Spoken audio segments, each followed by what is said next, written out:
Without the forest, we do not have water. And without water, we cannot survive.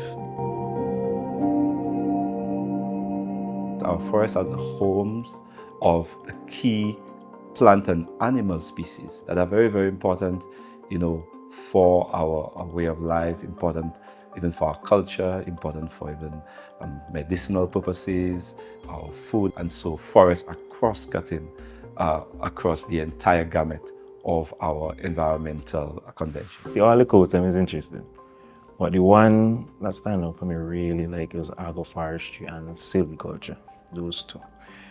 So I really enjoy everything about it. Two courses outstanding so far pertaining to the forestry course was agroforestry and silviculture.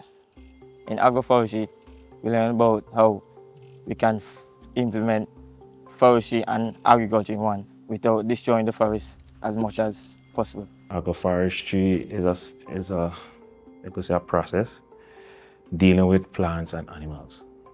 So while you planting your trees and your crops, you could always plant for animals as well to let it feed, and you could bring up your whole farm system. As small island developing states in the OECS, our forests not only provide vital food sources, but also contribute essential nutrients that sustain healthy soils.